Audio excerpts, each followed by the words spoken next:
लोकशाहीचं जेव्हा आपण म्हणतोय संविधानामध्ये लिखित अलिखित परंपरांचा तुम्ही जो उल्लेख केलात, मुळात जर लिखित संविधानाचा प्रश्न असेल तर मग तुम्ही परंपरांचं काय म्हणताय?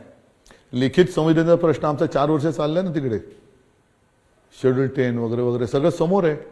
आम्ही फक्त हे आता सरन्यायाधीश झाले त्यांच्यानंतर कोण आहे, म्हणजे तुम्ही जे प्रश्न विचारतो तसेच प्रश्न. उद्या ह्याचं काय होईल, परवा कोण येईल, त्याच्यानंतर कोण येईल, त्याच्यानंतर कोण येईल, मग आम्हाला कितवा सरन्यायाधीश न्याय देईल. अब तक 56 तसे आज तक 4 झाले. मला असे किती होतील सरन्यायाधीश?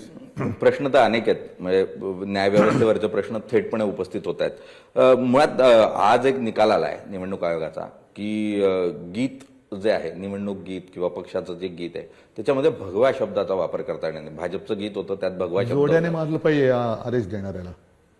कारण त्याने माझ्या लोकसभा निवडणूक गीतामध्ये हिंदू हा तुझा धर्म काढायला लावलं सांगितलं होतं. जय भवानी जय शिवाजी काढायला सांगितलं. मी काढलं नाही, मी काढणार नाही. आता सुद्धा या करोना पुस्तिकेला बंदी केली, मी बंदी मानत नाही.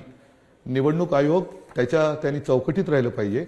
जर भगव्या शब्दाला ते करत असतील तर मोदी आणि अमित शहानी लोकसभेच्या वेळेला रामाच्या नावावरनं, अयोध्येच्या नावावरनं जो प्रचार केला त्यांना का नाही त्यांनी शिक्षा केली.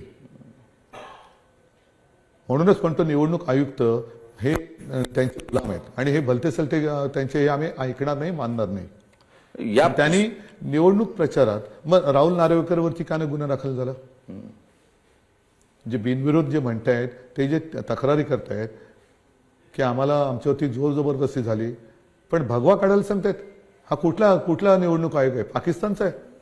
आम्ही भगवा म्हणणारच. मी सांगतोय की भगव्याला मतदान करा. निवडणूक आयोगामध्ये दम असेल माझ्यावरती कारवाई करा.